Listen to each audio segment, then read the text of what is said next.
Hello दोस्तों, Rama mathematics classes में आपका फिर एक बार स्वागत है। जैसे कि इंडियन ज्योग्राफी के अंतर्गत हम इसके पिछले वीडियो में ही पढ़ चुके थे भारतीय अपवाह तंत्र। अपवाह तंत्र के हम समान परिचय जान लिए थे। आज हम पढ़ेंगे इसके बारे में कि अपवाह तंत्र के अंतर्गत हमें क्या क्या पढ़ना है। जैसे कि हम बता दिए थे कि सिंधु, ब्रह्मपुत्र और गंगा अपवाह तंत्र हमें पढ़ना है। वहीं से हमें प्रश्न पूछे जाते हैं। आइए हम दोबारा इसे रिवीजन कर लेते हैं जो हम इसके पहले वीडियो में देखे थे। फिर हमने टॉपिक पर आते हैं सिंधु नदी तंत्र पर। आइए बिना देरी करते हुए आगे बढ़ते हैं। अगर वीडियो अच्छा लगता है तो लाइक, सब्सक्राइब और कमेंट और साथ साथ अपने दोस्तों को साथ भी शेयर कीजिएगा। आइए देखते हैं। क्या तो भारतीय नदी तंत्र देखिएगा, एक तरफ है हिमालय नदियाँ और दूसरी तरफ है प्रायद्वीपीय नदियाँ। अर्थात हिमालय रिवर्स और क्या तो प्रायद्वीपीय रिवर्स। देखिएगा उत्तर की नदियाँ क्या बोले हैं, उत्तर की नदियाँ हैं एक तरफ, एक दिन है दक्षिण की नदियाँ। देखिएगा उत्तर का नदियाँ जो हैं जल स्रोत हिमनद हैं। उत्तर की नदियाँ जो क्या तो जल स्रोत हिमनद हैं और दक्षिण की नदियाँ जो हैं जल स्रोत क्या तो वर्षा है। या यहाँ वर्ष भर प्रवाहित होता है, यहाँ वर्ष भर क्या तो जल प्रवाहित होता है, जबकि दक्षिण में जो वर्ष भर जो होता है जल प्रवाहित नहीं होता। यहाँ पे इसे ध्यान से याद रखिएगा। उत्तर में कौन कौन है तो सिंधु, गंगा, ब्रह्मपुत्र। आज हम सिंधु नदी के बारे में पढ़ेंगे। आइए देख लेते हैं। क्या तो एक तरफ है अरब सागर और दूसरे तरफ है बे ऑफ बंगाल अर्थात बंगाल की खाड़ी। देखिएगा हम इसका भी ट्रिक बता दिए थे कि बंगाल की खाड़ी में कौन कौन सी नदियाँ गिरती हैं और अरब सागर में कौन कौन सी नदियाँ गिरती हैं। आप इसे ध्यान से याद रखिएगा। क्या पहले तो देख लीजिए कि अरब सागर में गिरने वाली नदियाँ कौन कौन सी हैं। हम इसके पिछले वीडियो में ही इनका ट्रिक बताए थे, आप वह वीडियो जाकर देख लीजिए। तब ये वीडियो देखिएगा तो आपको ज़्यादा समझ आएगा। देखिएगा क्या तो क्या है। अरब सागर में गिरने वाली नदियाँ हैं लूनी नदी, साबरमती, माही, नर्मदा, तापी, जुआरी, मांडवी, पेरियार, भरत पूजा है। क्या तो भरत पूजा नदी, क्या तो भरत पूजा नदियाँ पे से ध्यान से याद रखिएगा। इसके अलावा क्या तो दामो और क्या तो बे ऑफ बंगाल अर्थात बंगाल की खाड़ी में गिरने वाली नदियाँ क्या तो दामोदर, स्वर्णरेखा, महानदी, गोदावरी, कृष्णा, कावेरी, क्या तो बेमान। ये सभी कहाँ गिरते हैं तो बंगाल की खाड़ी में गिरते हैं। आप इसे ध्यान से याद रखिएगा। अब आते हैं अपने टॉपिक पर जो है सिंधु नदी तंत्र। इसे हम पढ़ेंगे बहुत ही विस्तार पूर्वक से। बस आप अपने ध्यान से सुनते रहिएगा और जो भी आपको पॉइंट अच्छा लगते हैं आप अपने कॉपी पर नोट कर लीजिएगा, ताकि एग्जाम में जाने से पहले इसे एक बार रिवाइज करके जाइएगा। तो यहाँ से जो जितने भी प्रश्न बनते हैं वे एग्जाम हॉल में छूटने की संभावना बहुत ही कम बनेगा। देखिए क्या तो पहला है Sindhu reverse, Ganga reverse, Brahmaputra reverse. लेकिन हम आज क्या पढ़ेंगे तो सिंधु रिवर्स के बारे में पढ़ेंगे, उसके बाद पढ़ेंगे गंगा रिवर्स, उसके बाद क्या पढ़ेंगे तो ब्रह्मपुत्र रिवर्स। देखिएगा पहला क्या तो सिंधु नदी, क्या तो सिंधु नदी आप याद रखिएगा। सिंधु नदी की लंबाई क्या बोले हैं, सिंधु नदी की लंबाई जो है 2880 किलोमीटर, 2880 किलोमीटर है। आप इसे ध्यान से याद रखिए। इसके अलावा तो विस्तार, इसका विस्तार जो है चीन, इंडिया, पाकिस्तान में है। चीन, इंडिया और क्या तो पाकिस्तान में। आप इसे ध्यान से याद रखिएगा। इसके अलावा क्या तो देखिएगा इसका उद्गम स्थान जो है बोखरचू हिमनद, बोखरचू हिमनद क्या तो चोमायुगढ़ कैलाश पर्वत मानसरोवर झील के पास राकस ताल के समीप है, राकस ताल के समीप है। आप इसे ध्यान से याद रखिएगा। तो डायरेक्ट कहाँ से प्रश्न बनते हैं कि सिंधु नदी का उद्गम केंद्र कहाँ है तो मानसरोवर झील राकस ताल के पास है। भारत में यह लद्दाख के समीप दमचौक में प्रवेश करता है। भारत में जो है लद्दाख के पास कहाँ तो दमचौक में प्रवेश करता है। लद्दाख और जास्कर के बीच बहती है, लद्दाख और जास्कर श्रेणी के बीच जो है सिंधु नदी बहती है। लेकिन देखिएगा आगे क्या तो उत्तर भारत में क्या तो भारत में उत्तर पश्चिम में बहते हुए भारत के चिल्ला नामक स्थान से निकलती है, अर्थात पंजाब के चिल्ला नामक से निकलती है और पाकिस्तान में एंटर करती है। यहाँ पे से ध्यान से याद रखिएगा, पाकिस्तान के क्या तो चिल्ला नामक स्थान पर, लेकिन पूछेंगे कहाँ तो दमचौक स्थान पर भारत में प्रवेश करती है।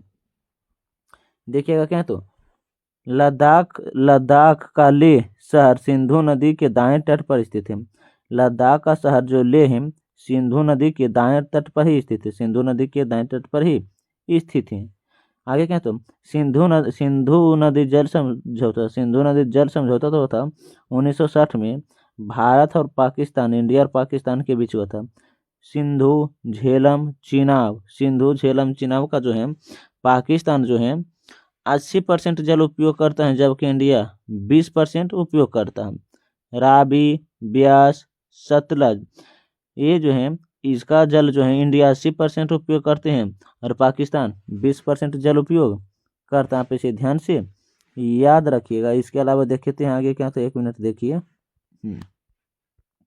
यहाँ से समझिएगा। देखिए क्या है तो 1 मिनट है क्या तो सिंधु नदी तंत्र, देखिए क्या तो बोले हैं ये है अरब सागर, क्या बोले हैं तो अरब सागर, और क्या बोले हैं तो मानसरोवर झील, अर्थात जो है मानसरोवर झील से जो है सिंधु नदी प्रवाहित होता है, सिंधु नदी प्रवाहित होता है राकस ताल से। आप इसे ध्यान से याद रखिएगा। और जो है मिठनाकोट पाकिस्तान में जाकर मिल जाते हैं, मिठनाकोट पाकिस्तान में मिल जाते हैं। आप इसे ध्यान से याद रखिएगा। सिंधु नदी की अनेक सहायक नदियाँ भी हैं, सिंधु नदी की अनेक सहायक नदियाँ भी हैं। आप इसे ध्यानपूर्वक याद रखिएगा। जैसे देखिएगा क्या तो दमचौक, क्या बोले हैं दमचौक है, सयोक है, दमचौक नामक स्थान है, सयोक भी नदियां हैं। इसके अलावा ब्यास भी नदियां हैं, सिंधु, झेलम, चिनाब, रावी और क्या तो सतलज और क्या मिठनाकोट में ये जाके मिल जाती हैं। लेकिन सिपकिला दर्रा क्या है, सिपकिला दर्रा हरिके बैराज जो क्या है तो पंजाब में, क्या तो पंजाब में। हम इसे आगे देखेंगे कि क्या तो सिंधु नदी के कौन कौन सी सहायक नदियां हैं और ये नदियां जो हैं कहाँ से निकलती हैं और कहाँ जाके मिल जाती हैं, और आगे वो नदियां आगे जाकर क्या कहलाती हैं, हम ये सभी देखेंगे। बस आप इसे ध्यानपूर्वक सुनते रहिएगा। आइए देखते हैं आगे हम। हाँ, और जो भी आपको अच्छा लगता है बस आप अपने कॉपी पर नोट कर लीजिएगा। आइए देखते हैं आगे। तो 1 मिनट। सिंधु नदी से हमें पूर्ण विश्वास होगा कि एक प्रश्न छूटने की संभावना भी नहीं बनेगा।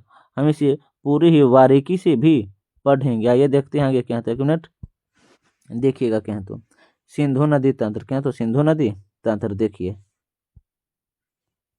क्या तो सिंधु नदी तंत्र देखिए। चीन तिब्बत से क्या तो चीन तिब्बत से जो है सिंधु नदी निकलती है, जो क्या तो सिंधु नदी है, क्या तो सिंधु नदी निकलती है। आप इसे ध्यान से याद रखिएगा। तो यहाँ पर पूछेंगे सिंधु नदी जो है कितने देश से होकर गुजरता है, तो 3 देश से। पहला जो है चीन, भारत और क्या तो पाकिस्तान में जो है अरब सागर में अपनी नदियाँ छोड़ देती हैं। देखिएगा और सिंधु नदी की सहायक नदियाँ देखिएगा कि कौन कौन है, तो देखिएगा मुख्य रूप से हैं सिंधु की 5 बड़ी सहायक नदियाँ हैं। सिंधु नदी की 5 बड़ी सहायक नदियाँ हैं जो पंचनद कहलाता है। देखिएगा सतलज, ब्यास, चिनाब, रावी, झेलम, क्या तो एक तरफ है ये तो सिंधु नदी है, क्या तो सिंधु नदी ही है। देखिएगा लेकिन पूछेंगे वो ये कौन सी नदियां हैं, वो कौन सी नदियां जो सिर्फ भारत में बहती हैं, तो ब्यास नदी, क्या तो ब्यास नदी है जो सिर्फ भारत में ही बहता है। क्या तो ब्यास नदी जो है सिर्फ कहाँ बहता है, तो भारत में ही बहता है। आप इसे ध्यान से याद रखिएगा। तो लेकिन पूछेंगे पंचनद कौन कौन सी नदियां हैं, तो झेलम, चिनाब, रावी, ब्यास, सतलज ये कौन सी नदियां हैं, तो पंचनद नदियां। आप इसे ध्यान से याद रखिएगा।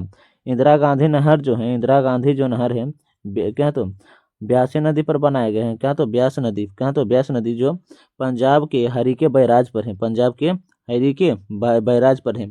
जो भारत की सबसे बड़ी नहर है, कौन है, तो इंदिरा गांधी नहर है। भारत की सबसे बड़ी नहर कौन है, तो इंदिरा गांधी नहर है।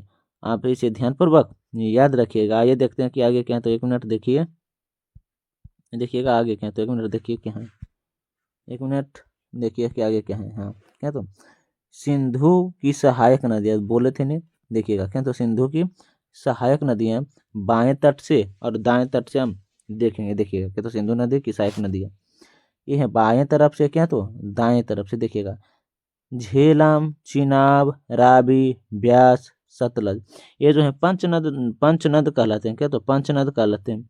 अब पंचनद कहाँ, तो पंजाब में है, पंचनद कहाँ, तो पंजाब में है। देखिएगा कि झेलम नदी का जो विस्तार है कितना 725 किलोमीटर है, चिनाब का 1800 किलोमीटर है, रावी का 720 किलोमीटर है, ब्यास का 470 किलोमीटर है, और सतलुज का जो है 1450 किलोमीटर, 1450 किलोमीटर। यह मिठनाकोट पाकिस्तान, यह मिठनाकोट पाकिस्तान में जहाँ ये नदियाँ सिंधु नदी में मिल जाती हैं, ये सभी नदियाँ कहाँ हैं, तो ये सभी जो नदियाँ हैं पाकिस्तान के मिठनाकोट पाकिस्तान में मिल जाते हैं, पाकिस्तान में मिल जाते हैं। इनके आपस में मिलने से, इनके आपस में, ये पांचों के मिलने, आपस में मिलने से पंचनद का निर्माण होते हैं। इसके अलावा दाएं दाएं तट से मिलने वाले अन्य छोटी नदियां देखिए, जैसे क्या, तो सयोक, गिलगिट, जास्कर, हुंजा, नोबरा। नोबरा जो है सियाचिन ग्लेशियर से निकलता है, सियाचिन ग्लेशियर से निकलता है, जो जम्मू कश्मीर में जो है सबसे ऊंचा युद्ध स्थल रहा, जो सबसे ऊंचा युद्ध स्थल रहा 1948 में, क्या बोले हैं, 1948 में यहाँ पर जो युद्ध हुआ था उसे ऑपरेशन मेघदूत के द्वारा, ऑपरेशन मेघदूत के द्वारा ही सियाचिन बने थे। आप इसे ध्यान से याद रखिएगा, ऑपरेशन मेघदूत के द्वारा जो भारत जीते थे 1948 में, आप इसे ध्यानपूर्वक याद रखिएगा। आइए देखते हैं कि आगे क्या, तो 1 मिनट देखिएगा। झेलम नदी, क्या बोले हैं, झेलम नदी की पूरा विस्तार आप पढ़ते हैं, देखिएगा क्या, तो झेलम नदी देखिएगा, झेलम नदी की लंबाई 725 किलोमीटर, ठीक है। इसका पुराना नाम बिस्तत्ता है, इसका पुराना नाम क्या, तो बिस्तत्ता है। उद्गम जो है बेरीनाग झील जम्मू कश्मीर से, बेरीनाग झील जम्मू कश्मीर से है। और कौन सी श्रेणी से है, तो पीर पंजाल श्रेणी से, कौन सी श्रेणी से है, तो पीर पंजाल श्रेणी से। यहाँ पे इसे ध्यान से याद रखिएगा। श्रीनगर के निकट बुलर झील से बहती है, श्रीनगर के निकट बुलर झील से बहती है, यहाँ पे इसे ध्यान से याद रखिएगा। इसके अलावा क्या, तो यह भारत और पाकिस्तान की सीमा बनाती हैं। झेलम नदी जो है भारत और पाकिस्तान के बीच क्या बनाते हैं, तो सीमा बनाती हैं। पाकिस्तान के जंग के निकट, पाकिस्तान के जंग के निकट, बोले पाकिस्तान के जंग के निकट चुनाव में आकर मिल जाते हैं, पाकिस्तान के जंग के निकट कहाँ, तो चुनाव में आकर मिल जाते हैं। तो यहाँ से पहला प्रश्न पूछेंगे, झेलम नदी, झेलम नदी किसकी, चुनाव की सहायक नदी है। झेलम नदी जो है चुनाव की सहायक नदियाँ किसकी हैं, तो चुनाव की सहायक नदी हैं, झेलम में मिल जाती हैं। देखिएगा यहाँ पर बताए गए हैं कि पाकिस्तान के जंग के निकट चुनाव में मिल जाते हैं, चुनाव में मिल जाते हैं कौन, तो झेलम नदी, झेलम नदी। जिसे देखिएगा ये क्या है, तो ये है झेलम नदी, सॉरी क्या है, तो ये है झेलम नदी, क्या है, तो झेलम नदी। और ये है चेनाब नदी, कौन है, तो चेनाब नदी। तो चेनाब में कौन मिल जाते हैं, तो झेलम। तो यहाँ पर प्रश्न भी बनते हैं कि चेनाब की सहायक नदी कौन, तो झेलम नदी भी हो सकते हैं, कौन हो, तो झेलम नदी भी हो सकते हैं। और देखिएगा झेलम और चेनाब जो है, झेलम और जो चेनाब है किसकी सहायक नदियाँ हैं, तो देखिएगा आप ध्यानपूर्वक, रावी की हैं, किसके हैं, तो रावी की सहायक नदियाँ हैं। और रावी जो है सतलुज की सहायक नदी है, रावी जो है किसकी नदी सहायक है, तो सतलुज की। लेकिन सतलुज की सहायक और एक नदी कौन है, तो ब्यास है, जो केवल भारत में ही प्रवाहित होती है।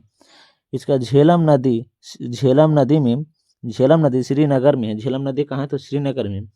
यहाँ की परियोजना झेलम नगर पर जो है तुलबुल परियोजना है। झेलम नगर पर कौन सी परियोजना है, तो तुलबुल परियोजना है।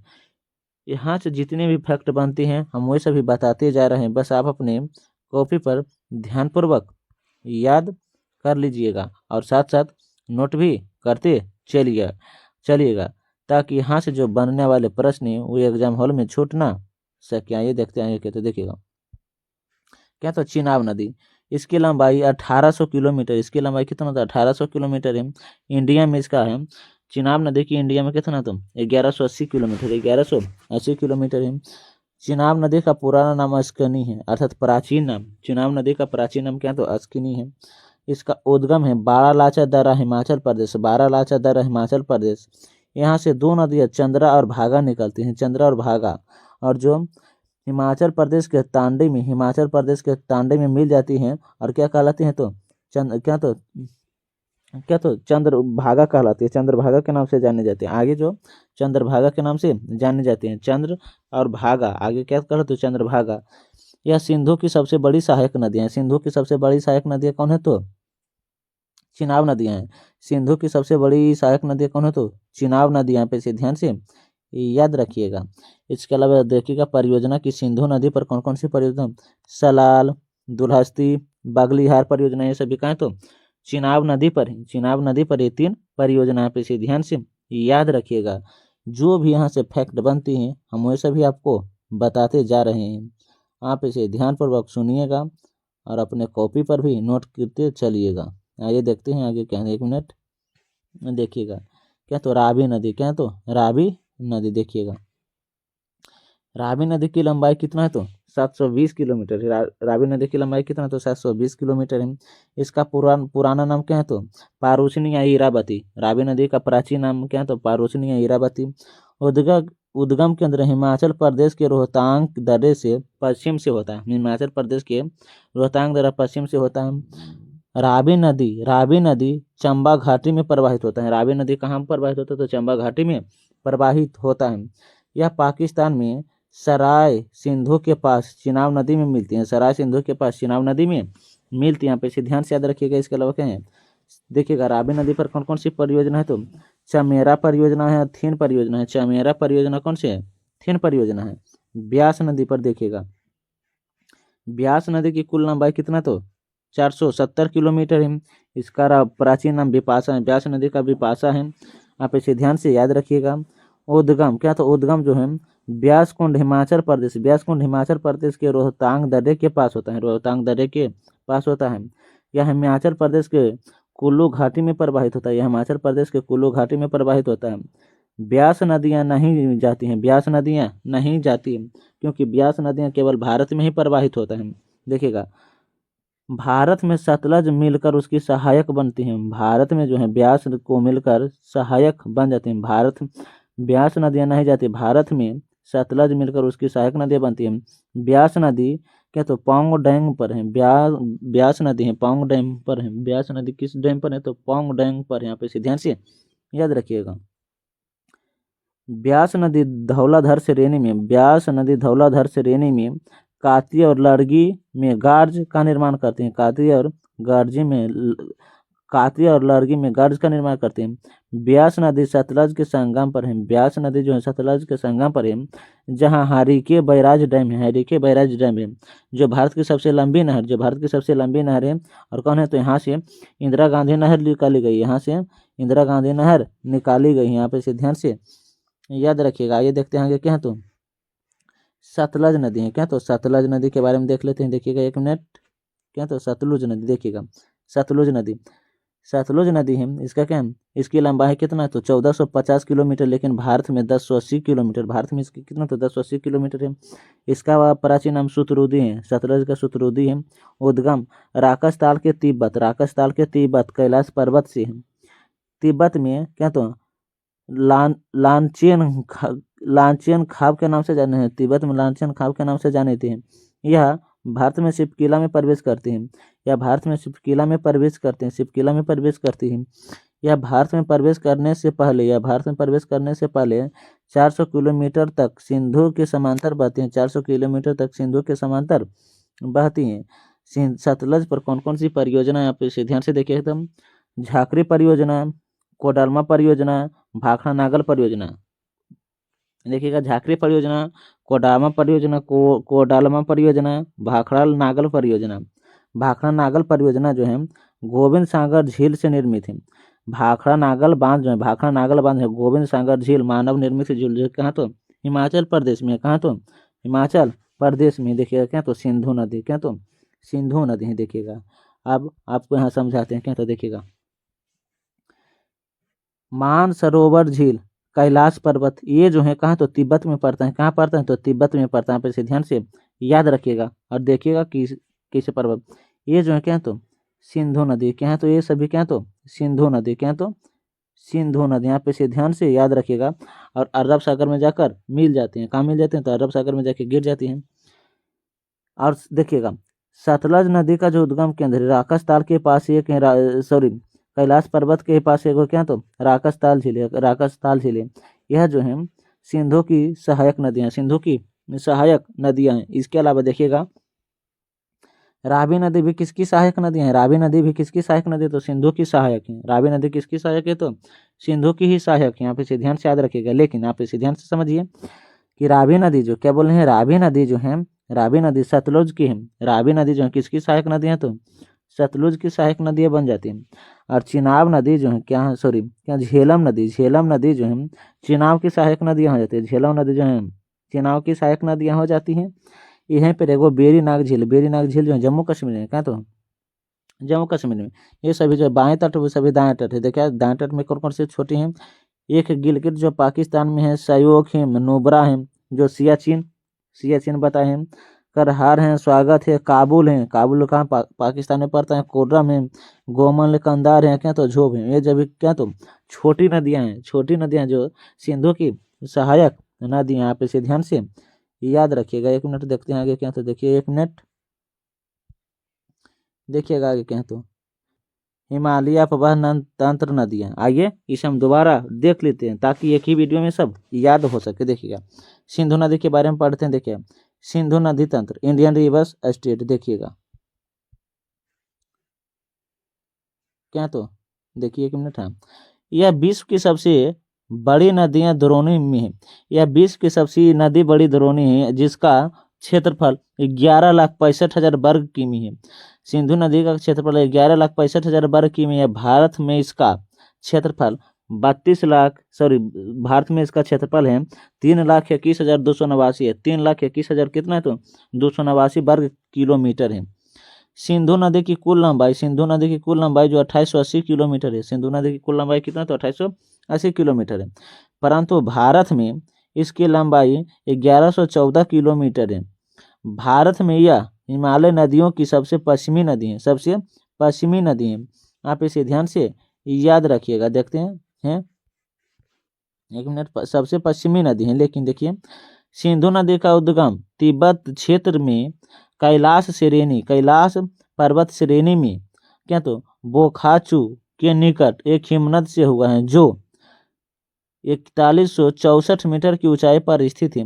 तिब्बत में इसे सिंगी खाके तो खावन, खावन अथवा स्वरमुख कहते हैं, स्वरमुख कहते हैं। लद्दाख और जास्कर श्रेणी के बीच उत्तर पश्चिम दिशा में बहती हुई लद्दाख की एवं क्या तो वालिस्तान से गुजरती एक लद्दाख श्रेणी को काटते हुए नदी जम्मू कश्मीर में गिलगिट, क्या तो गिलगिट के समीप एक दर्शनीय महाखंड का निर्माण करती है। यह पाकिस्तान के चिल्हट के निकट क्या तो दारसितन में प्रवेश करती है, दारसितन में प्रवेश करती है। चिल्हट के निकट दारसितन में प्रवेश करती है। सिंधु, सतलज, ब्यास, रावी, चेनाब, झेलम सिंधु नदी की तंत्र की प्रमुख नदियां, तंत्र और सबसे बड़ी सहायक नदियां भी हैं।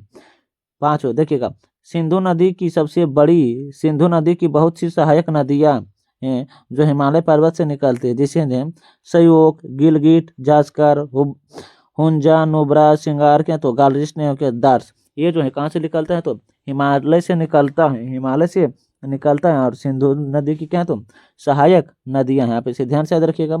अंततः यह नदी अंकट पंजाब प्रांत पाकिस्तान के निकट पहाड़ियों में से बहती बाहर निकलती है और दाहिने तट पर काबुल नदी में मिल जाती है।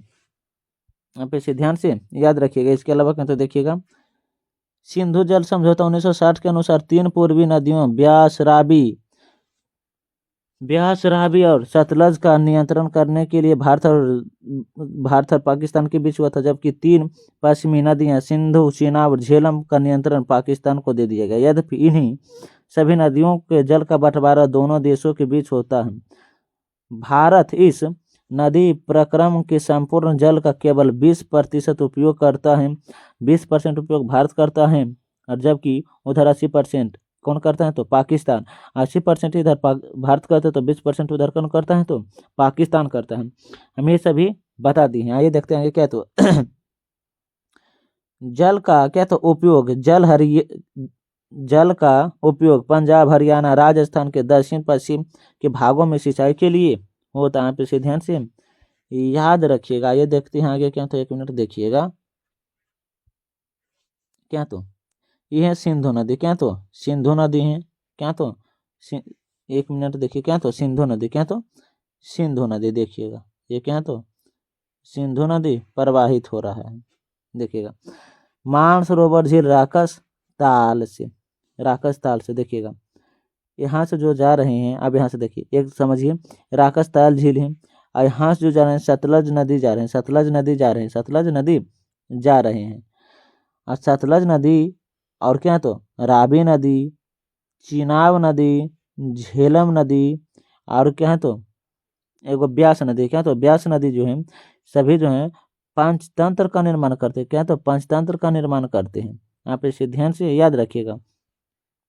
एक तरफ है नुब्रा घाटी, सयोक घाटी, गिलगित, स्वात, काबुल, कोरम, तोची, गोमल, कंदर, क्या तो झोब, ये सभी जो छोटी नदियां हैं जो सिंधु की सहायक नदियां हैं, आप इसे ध्यान से याद रखिएगा। देख क्या बोले हैं तो देखिएगा, चिनाब नदी है जो बारालाचा दर्रा के समीप, बारालाचा दर्रा हिमाचल प्रदेश से निकलती है, और क्या तो सिंधु नदी में प्रवाहित हो जाते हैं, सिंधु नदी में मिल जाते हैं, यहाँ पे इसे ध्यान से याद रखिएगा। इसके अलावा पूछते हैं, देखिएगा क्या तो एक है किशन गंगा, क्या तो किशन गंगा किसकी सहायक नदियाँ हैं, किशन गंगा किसकी सहायक नदियाँ तो झेलम नदी की सहायक नदियाँ हैं, किशन गंगा किसकी सहायक नदियाँ तो झेलम नदी की ही सहायक नदियाँ हैं। इसके अलावा बेरीनाग भी झील झेलम नदी की है, कहर भी झेलम नदी की सहायक नदियाँ हैं, इसे ध्यान से याद रखिएगा। लेकिन पूछेंगे चिनाब है जो झेलम है, चिनाब की सहायक नदियाँ, झेलम जो है किसकी तो चिनाब की सहायक नदियाँ हैं, और चिनाब जो है रावी की सहायक नदियाँ हैं, रावी जो है सतलज की सहायक नदी है, यहाँ पे इसे ध्यानपूर्वक याद रखिएगा। ये हम सभी बता दिए हैं। आज देखते हैं आगे क्या था, 1 मिनट।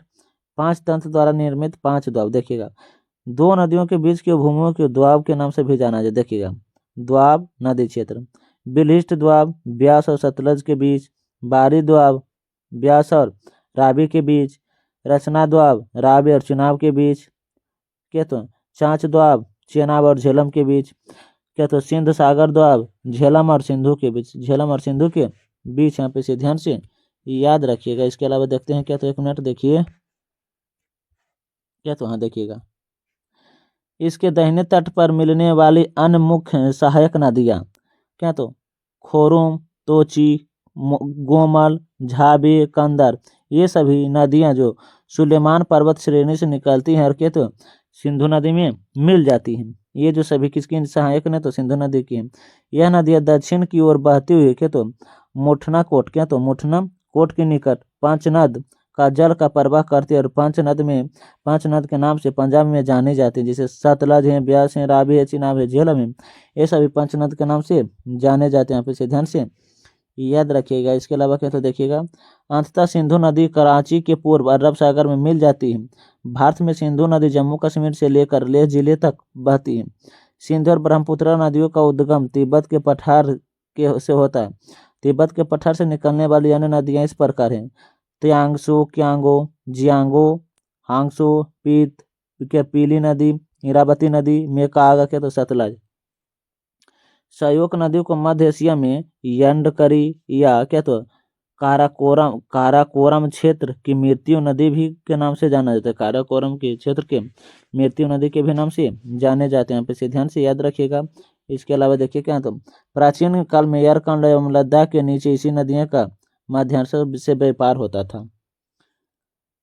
जास्कर नदी का उद्गम हिमाचल प्रदेश और जम्मू कश्मीर की सीमा पर क्या तो सरचू के उच्च अक्षांशीय पठार भाग से होता है।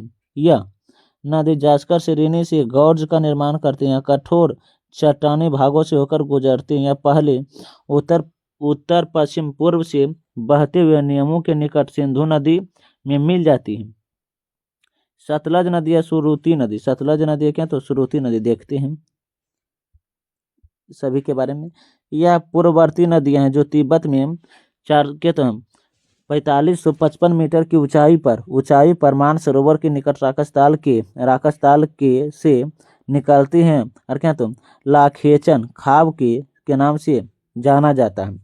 उत्तर पश्चिम दिशा में बहते हुए इंडो तिब्बत के समीप क्या तो सिपकिला दर्रा हिमाचल प्रदेश में, भारत में पंजाब के मैदान में प्रवेश करने पर लगभग 400 किलोमीटर की दूरी पर सिंधु नदी के समांतर बहती है। रोपर के एक महाखंड से निकलती है और भारत में प्रवेश करती है। कहाँ तो भारत में प्रवेश करने के पश्चात इसकी उत्तरी भाग के तो स्पीति नदी मिल जाती है। स्पीति नदी 1600 फीट ऊंचे कुंजुम दर्रे से निकलते हैं तथा हिमाचल प्रदेश के किन्नौर या नामिया गांव के समीप सतलज नदी में मिल जाती है। यह सतलज नदी की महत्वपूर्ण सहायक नदी है। यह भाखड़ा नांगल परियोजना के नहर तंत्र का पोषण करती हैं तथा आगे ब्यास नदी में मिलती हैं। यहाँ पे इसे ध्यान से याद रखिएगा। ये देखते हैं कि आगे क्या है, तो देखिएगा 1 मिनट, देखिएगा आगे क्या है, तो 1 मिनट, हाँ देखिए यह क्या, तो यह हिमालय की श्रेणी के महान या जास्कर श्रेणी के नाम से भी जाने जाते हैं। यह क्या, तो काटकर महाखंड गौर्ज का निर्माण करती हैं। लुधियाना जो पंजाब में, लुधियाना का पंजाब में इसी नदी के पुराने किनारे स्थित, परंतु वर्तमान में यह सतलुज नदी लुधियाना के 1300 किलोमीटर उत्तीर्ण से होकर प्रवाहित होती है। ब्यास, जिसे प्राचीन में बिपाशा के नाम से भी जाना जाता था, आप इसे ध्यान से याद रखिएगा।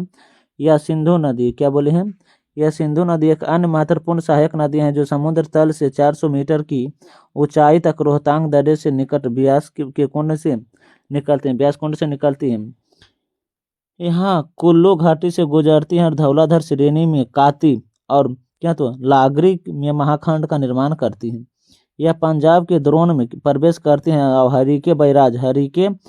हरिके के पास सतलज नदी में मिलती है। हरिके के पास कहाँ, तो सतलज नदी में मिलती हैं। रावी नदी का प्राचीन नाम पारूचनी या इरावती नदी था। यह सिंधु की अन्य एक महत्वपूर्ण सहायक नदियाँ जो हिमाचल प्रदेश के कुल्लू पहाड़ी में स्थित रोहतांग दर्रे के समीप पश्चिम से निकलते और चंबा घाटी से होकर बहती हैं। पाकिस्तान में प्रवेश करने से पहले यह सायांग सिंधु के निकट चेनाब नदी में मिलने से पूर्व या पीर पंजाल के दक्षिण पूर्वी भाग एवं धौलाधर के बीच प्रवाहित होता है। और आगे क्या, तो चिनाब नदी, जिसे प्राचीन में अस्किनी नदी के नाम से जाना जाता है, अस्किनी नदी के नाम से भी जाना जाता है। यहाँ पे ध्यान से याद रखिएगा, क्या, तो अस्किनी नदी सिंधु नदी की सबसे बड़ी सहायक नदी है। कौन, तो चिनाब नदी। यह चंद्र और भागा के नाम से 2 सरिताओं के मिलने से बनती है। सरिताएं हिमाचल प्रदेश में क्या, तो कालेंगा के निकट ताड़ी में आपस में मिलती हैं और इसीलिए इसे चंद्रभागा के नाम से जाना जाता है। पाकिस्तान में प्रवेश करने से पहले यह भारत में इसी नदी पर बहाव क्या, तो 1180 किलोमीटर पर है, 1180 किलोमीटर पर है। झेलम नदी का क्या, तो प्राचीन नाम जो है बिस्तत्ता है, क्या, तो बिस्तत्ता है। आप इसे ध्यान से याद रखिएगा। इसी नदी के किनारे सिकंदर और पोरस के बीच युद्ध हुआ था। यह सिंधु नदी की सबसे बड़ी सिंधु नदी की सहायक नदी है जो कश्मीर घाटी के दक्षिण पूर्वी भाग में पीर पंजाल गिरिपद और बेरी नाग के निकट शेष नाग से झरने से निकलती है। पाकिस्तान में प्रवेश करने से यह नदी श्रीनगर बुलर झील से बहती हुई एक तंग में गहरे महाखंड से गुजरती है। पाकिस्तान में झाग के निकट यह चेनाब नदी से मिलती हैं और क्या है कि किशनगंगा झेलम की प्रमुख सहायक नदियां हैं जो जम्मू कश्मीर राज्य में प्रवाहित होता है। जो कहाँ, तो जम्मू कश्मीर राज्य में प्रवाहित होता है। आप इसे ध्यान से याद रखिएगा। आइए देखते हैं कि आगे क्या है। 1 मिनट देखिएगा आगे क्या है, देखिएगा। सिंधु नदी तंत्र देखिएगा। संपूर्ण लंबाई बता दी है कि सिंधु नदी की संपूर्ण लंबाई 2880 किलोमीटर है, जबकि भारत में इसकी पूछेंगे तो 1114 किलोमीटर है, 1114 किलोमीटर है। ये देखिएगा मानसरोवर झील से निकलता है, ये सभी तो बता दिए हैं। देखिएगा अब यहाँ से समझिए। सिंधु नदी क्या बोल रहे हैं, सिंधु नदी इसका उद्गम केंद्र क्या, तो तिब्बत की कैलाश पर्वत श्रेणी पर स्थित है। कैलाश पर्वत श्रेणी के मानसरोवर झील से होता है, पे ध्यान से याद रखिएगा। यहाँ से प्रश्न बनती है कि सिंधु नदी जो है कितने देश में बहती है या कितने देश होकर जाती है, तो 3 पाकिस्तान क्या, तो भारत चीन और पाकिस्तान। आप इसे ध्यान से याद रखिएगा। इसके अलावा क्या, तो देखिएगा यह तिब्बत से निकलकर भारत के लद्दाख में प्रवेश करती हैं और पाकिस्तान में जाकर अरब सागर में गिर जाते हैं। तो पूछेंगे सिंधु नदी कहाँ गिरते हैं, तो अरब सागर में गिर जाती हैं। और देखिएगा सिंधु नदी जो है भारत में, सिंधु नदी तो भारत से निकलता है नहीं, सिंधु नदी कहाँ से निकलता है, तो पाकिस्तान, क्या तो मानसरोवर झील तिब्बत से निकलता है। लेकिन पूछेंगे सिंधु नदी जो है भारत में कहाँ से, कहाँ किस स्थान से प्रवेश करते हैं, तो दमचौक नामक स्थान पर प्रवेश करती है भारत में। और जबकि पाकिस्तान में किस स्थान से प्रवेश करते हैं, तो चिल्ला नामक स्थान से पाकिस्तान में प्रवेश करते हैं। आप इसे ध्यान से याद रखिएगा। आइए देखते हैं कि आगे क्या है, तो 1 मिनट देखिएगा आगे क्या है, तो देखिएगा क्या, तो 1 मिनट देखिए। हाँ, ये तो बताइए दी है, देखिएगा सिंधु नदी के दाहिने तट पर 2 महत्वपूर्ण नदियां। सिंधु नदी के दाहिने तट पर कितने, तो 2 महत्वपूर्ण नदियां हैं। एक है सयोक का क्या है, तो दूसरा नुब्रा। एक है सयोक, दूसरा क्या है, तो नुब्रा है। सयोक नदी लद्दाख में बहने वाले सिंधु नदी की सहायक नदी है। सयोक नदी जो है लद्दाख में बहने वाले सिंधु की सहायक नदी, यहाँ पर ध्यान से याद रखिएगा। ये सभी क्या, तो सिंधु नदी हम बता ही दिए हैं कि सिंधु नदी की कौन कौन सी सहायक नदियां जो प्रमुख हैं। इसमें हम ट्रिक के माध्यम से आपको बताएंगे कि सिंधु नदी की कौन कौन सी सहायक नदियां हैं। पहले हम बताएंगे पंच नदियां के बारे में के ट्रिक, उसके बाद बताएंगे अन्य नदियां के बारे में ट्रिक। आइए देखते हैं कि आगे क्या है, 1 मिनट देखिएगा, देखिए कि आगे क्या है, तो क्या है देखिएगा। सिंधु नदी की सहायक नदियां, सिंधु नदी के दाएं तट पर 5 प्रमुख नदियां। सिंधु नदी के दाएं तट पर कितने 5 प्रमुख नदियां, यहाँ पे इसे ध्यान से याद रखिएगा। और इसका जो ट्रिक है, क्या बोले हैं, 5 नद के जो ट्रिक है क्या है, तो चिलम से शराब, क्या बोले हैं, चिलम से शराब, चिलम से शराब, आबाद रखिएगा। चिलम में शराब, क्या बोले, चिलम, चिलम में शराब, आप इसे ध्यान से याद रखिएगा। चिलम में शराब, चिलम में शराब, चिलम में क्या बोले हैं, शराब। तो ची से क्या हो जाता है, चिनाब नदी। ल से क्या हो जाता है, सतलुज नदी। ल से क्या हो जाता है, सतलुज नदी है, सतलज नदी। म से क्या हो जाता है, तो याद रखिएगा 1 मिनट, स से सतलुज नदी। और क्या, तो लाम से हो जाता है चिनाब नदी, आप इसे ध्यान से याद रखिएगा। इसके अलावा जो है स से क्या, तो स से हो जाता है कि, तो 1 मिनट देखिएगा क्या, तो 1 मिनट ठीक लिखे नहीं क्या, देखिएगा 1 मिनट सोचने दीजिए। क्या, तो हाँ चिलाम में शराब, क्या, तो चिलाम में शराब देखिएगा। ची से हो जाता है चिनाब नदी, ची से क्या होता है, चिनाब नदी। लम से होता है झेलम नदी, लम से क्या होता है, झेलम नदी। और स से हो जाता है सतलज नदी, स से क्या होता है, सतलज नदी। रा से हो जाता है रावी नदी, रा से क्या हो जाता है, रावी नदी। ब से हो जाता है ब्यास नदी, ब से क्या होता है, ब्यास नदी। आप इस ट्रिक को भी अपने कॉपी पर नोट कर लीजिएगा। हम जो बोले हैं आप उसे सुनकर लिख लीजिएगा। आइए दोबारा बोल देते हैं। चिलाम में शराब, ची से चिनाब नदी, लम से झेलम नदी, में साइलेंट है, स से सतलुज नदी, र से रावी नदी, अब ब से क्या होता है, ब्यास नदी। आप इसे ध्यान से याद रखिएगा। इसके अलावा देखते हैं आगे क्या है, तो देखिएगा झेलम नदी, क्या, तो झेलम नदी। यह जम्मू कश्मीर के शेषनाग से निकलते हैं, भारत के पाकिस्तान में सीमा बनाते हैं। भारत और पाकिस्तान के बीच क्या, तो सीमा बनाती हैं। आप इसे ध्यान से याद रखिएगा। हम इसे 2 बार पढ़ रही हैं, हमको विश्वास होगा कि एक ही वीडियो में आपको सिंधु नदी तंत्र से बनने वाले सभी MCQ आपको याद हो जाएगा। आइए देखते क्या, तो चिनाब नदी, क्या बोले, चिनाब नदी। यह हिमाचल प्रदेश से निकलकर सिंधु नदी में मिल जाते हैं, सिंधु नदी में मिल जाते हैं। यह सिंधु नदी की सबसे बड़ी सहायक नदी है। तो पूछेंगे सिंधु नदी की सबसे बड़ी सहायक नदी कौन है, तो चिनाब नदी है। कौन है, तो चिनाब नदी। यहाँ पे ध्यान से याद रखिएगा। इसके अलावा क्या, तो देखिएगा सतलज नदी, क्या, तो सतलज नदी, सतलज नदी देखिएगा। सिंधु नदी की सहायक नदियों में इसका उद्गम जो है मानसरोवर झील के निकट राकसताल से होता है, राकसताल से होता है। और हिमाचल प्रदेश के शिपकिला दर्रा से, शिपकिला दर्रा में भारत में प्रवेश करते हैं और चिनाब में मिल जाते हैं, चिनाब में मिल जाते हैं। हम इसकी चर्चा पहले ही किए हैं। आज देखते हैं क्या, तुम रावी नदी। इस नदी का उद्गम केंद्र जो हिमाचल प्रदेश में रोहतांग दर्रे से होता है। किस दर्रे से, रोहतांग दर्रे से। और आगे चलकर किस में मिल जाते हैं, तो चिनाब में ही मिल जाता है। किसमें, तो चिनाब में ही मिल जाता है। आप इसे ध्यान से याद रखिएगा। इसके अलावा देखते हैं कि आगे क्या है, तो ब्यास नदी, ब्यास नदी। इसका उद्गम केंद्र जो हिमाचल प्रदेश के बीचों बीच सीमा बनाती है। इसका जो उद्गम केंद्र है क्या, देखिए इसका उद्गम हिमाचल प्रदेश के बीचों बीच में होता है शिपकिला दर्रा से। यह पंजाब में सतलज नदी में मिलती है, पंजाब में सतलज नदी में मिल जाते हैं। पंजाब में किस में, तो सतलज नदी में मिल जाते हैं। आप इसे ध्यान से याद रखिएगा। आइए देखते हैं आगे क्या है, तो देखिए क्या, तो सिंधु नदी, क्या, सिंधु नदी तंत्र तो है। देखिए सिंधु जल समझौता जो भारत और पाकिस्तान के बीच 1960 में हुआ था, भारत ने नियंत्रण ब्यास, रावी और सतलज पर किया था, जबकि पाकिस्तान ने नियंत्रण सिंधु, चिनाब और झेलम पर किया था। आप इसे ध्यान से याद रखिए। तो डायरेक्ट प्रश्न पूछते हैं कि सिंधु जल समझौता कब हुआ और किनके बीच हुआ था, आप इसे ध्यान से याद रख सकते हैं। आइए देखते हैं कि आगे क्या है, देखिएगा। ब्यास और सतलज नदी के संगम पर हरिके बैराज है। ब्यास और सतलज नदी के संगम पर क्या, तो हरिके बैराज है, जहाँ से इंदिरा गांधी नहर निकलती है। इंदिरा गांधी नहर जो है भारत की सबसे लंबी नहर है। इंदिरा गांधी नहर जो है भारत की सबसे लंबी नहर है। यहाँ पे इसे ध्यान से याद रखिएगा। आइए देखते हैं कि सतलज नदी की अन्य छोटी बड़ी नदियाँ जो उसकी सहायक, यहाँ पे इसे ध्यान से याद रखिएगा। यह ट्रिक के माध्यम से हम बताते हैं, आप भी यह ट्रिक अपने कॉपी पर नोट कर लीजिएगा। देखिए क्या, तो कार सजे गोबर से, क्या बोले हम, कार सजे, कार सजे, कार सजे गोबर से, कार सजे, क्या बोले हैं, कार सजेगी, सॉरी कार सजेगी गोबर से, कार सजेगी गोबर से। आप इसे ध्यान से याद रखिएगा। क्या बोले हैं, कार सजेगी गोबर से। क से हो जाता है काबुल नदी, र से हो जाता है रावी नदी, स से हो जाता है सतलज नदी, झे से हो जाता है झेलम नदी, गी से हो जाता है गिलगिट नदी, गो से हो जाता है गोमल नदी, ब से हो जाता है ब्यास नदी, र से हो जाता है रावी नदी, स से हो जाता है श्योक नदी। आप इसे ध्यान से याद रखिएगा और अपने कॉपी पर यह ट्रिक लिख लीजिएगा। हम जो बोले हैं आप उसके सामने, ट्रिक के सामने लिख लीजिएगा एक बार पुनः, ताकि आपको भी सिंधु नदी की सहायक नदियाँ याद हो सकें।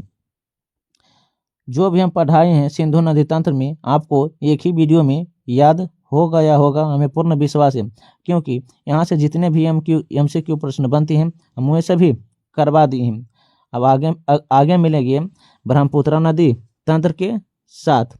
तब तक के लिए पढ़ने में मस्त रहिए, ज़बरदस्त रहिए। अगर वीडियो अच्छा लगता है तो लाइक, सब्सक्राइब और कमेंट, और साथ साथ अपने दोस्तों के साथ भी शेयर कीजिएगा। तब तक के लिए धन्यवाद।